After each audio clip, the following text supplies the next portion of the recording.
Super star Rajinikanth కథానాయకుడిగా Nelson Dilip Kumar దర్శకత్వంలో Jailer 2 తెరకెక్కుతున్న సంగతి తెలిసిందే. మొదటి భాగంలో కొనసాగిన పాత్రలతో పాటు గెస్ట్ అపీరియన్స్లు కూడా యథావిధిగా కొనసాగుతాయని పెద్ద ఎత్తున ప్రచారం జరిగింది. వాటితో పాటు అదనంగా చాలా మంది స్టార్లు కూడా భాగమవుతున్నారనే ప్రచారం గట్టిగానే జరిగింది. వెరసి ఇవన్నీ కూడా సినిమాకు భారీ హైప్ని తీసుకొచ్చాయి. కానీ సగం షూటింగ్ పూర్తయ్యేసరికి సీన్ మొత్తం మారిపోయింది.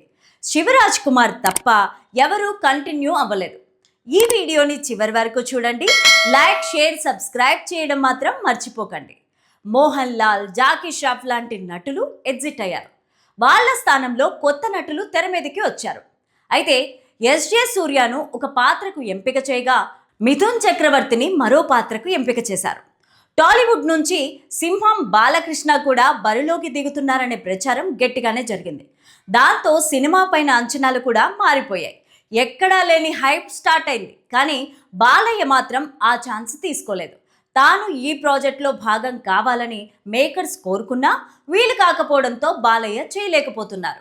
ఈ నేపథ్యంలో తమిళ నటుడు మక్కల్ సెల్వన్ కూడా నటిస్తున్నట్టు వార్తలు వస్తున్నాయి. అయితే బాలయ్య నో చెప్పడంతో ఆ పాత్రలో సేతుపతి ఎంటర్ అవుతున్నాడా లేక సేతుపతి కోసం రాసిన ప్రత్యేకమైన పాత్ర అన్న డౌట్స్ అయితే వ్యక్తమవుతున్నాయి. సినిమాలో గెస్ట్ అపీరియన్స్ వేటిని కూడా దర్శకుడు ముందే రివీల్ చేయడు. రిలీజ్ తర్వాత థియేటర్లో చూసి సర్ప్రైజ్ అవ్వడం తప్ప ముందే హింట్ ఇస్తే కిక్కుపోతుంది కాబట్టి గెస్ట్ పాత్రలేవి బయటకు రావు. కానీ జైలర్లో గత పాత్రల ఆధారంగా కొంత గెస్సింగ్స్కి ఛాన్సెస్ ఉన్నాయి. కథానాయకుడు రజనీకాంత్ని మినహాయిస్తే మోహన్ లాల్, శివరాజ్ కుమార్, జాకీ ష్రాఫ్, కిషోర్, మరకథన్ దేశ్పాండే ఈ పాత్రలన్నీ ఏ రేంజ్లో పడ్డాయో తెలిసిందే. ఆ పాత్రలు తెరపైన వచ్చినప్పుడు థియేటర్లో విజిల్స్ పడ్డాయి.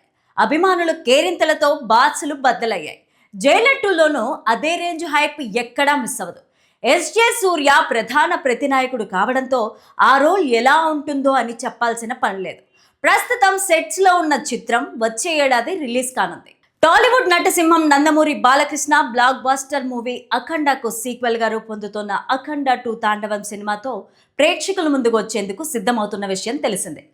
బోయపాటి సీను దర్శకత్వం వహించిన ఆ సినిమా పాన్ ఇండియా రేంజ్లో డిసెంబర్ 5న గ్రాండ్గా విడుదల కానుంది. రిలీజ్కి తక్కువ రోజులే సమయం ఉండడంతో ప్రమోషన్స్ను జోరుగా నిర్వహిస్తున్నారు మేకర్స్. ప్రమోషనల్ కంటెంట్తో సినిమా పైన హైప్ని క్రియేట్ చేస్తున్నారు. రీసెంట్గా కొత్త గ్లిమ్స్ను రిలీజ్ చేసిన సంగతి విదితమే. అదే సమయంలో మూవీ విడుదలకు సంబంధించిన అన్ని ఏర్పాట్లు పూర్తి చేయడంతో ఫుల్ బిజీగా ఉన్నారు మేకర్స్. అందులో భాగంగా సెన్సార్ ఫార్మాలిటీస్ను రీసెంట్గా కంప్లీట్ చేసుకున్నట్టు తెలుస్తోంది. సినిమా థియేట్రికల్ రిలీజ్ వర్షన్ను చూసిన సెన్సార్ బోర్డు సభ్యులు యూఏ సర్టిఫికేట్ను జారీ చేశారని సమాచారం. సినిమా అద్భుతంగా ఉండబోతోందని వారి అభిప్రాయాలను తెలియజేసినట్టు సినీ వర్గాల్లో ఇప్పుడు టాక్ వినిపిస్తోంది.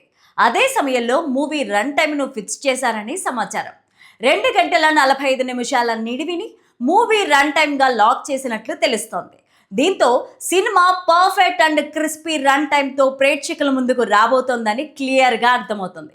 ఆడియన్స్ ఈజీగా విట్నెస్ చేసే రన్ టైమ్తో మూవీ సందడి చేయనుందనే చెప్పాలి. అయితే అఖండ 2 పైన ఆడియన్స్లో అంచనాలు భారీగానే ఉన్నాయి. Boyapati Balayya combination super hit అన్న విషయం తెలిసిందే. ఇప్పటికే వారి కాంబినేషన్లో వచ్చిన సినిమాలన్నీ అద్భుతమైన విజయాలను సాధించాయి. ఇప్పుడు అఖండ 2 కూడా అంతే రీతిలో హిట్ అవుతుందని అంత అంచనా వేస్తున్నారు. ఇక సినిమా విషయానికి వస్తే 14 రీల్స్ ప్లస్ బ్యానర్ పైన గోపి ఆచంట, రామ్ ఆచంట నిర్మిస్తుండగా బాలయ్య కుమార్తె తేజస్విని ప్రెజెంటర్గా వ్యవహరిస్తున్నారు. బాలకృష్ణకు జోడీగా నటి సంయుక్త మీనన్ నటిస్తున్నారు. ఎస్ఎస్ తమన్ సంగీతాన్ని అందిస్తున్నారు. మరి అఖండ సీక్వెల్ ఎలాంటి విజయం సాధిస్తుందో, ఎంతలా మెప్పిస్తుందో, బాక్స్ ఆఫీస్ వద్ద ఎన్ని సంచలనాలు క్రియేట్ చేస్తుందో వెయిట్ చేసి చూడాలి.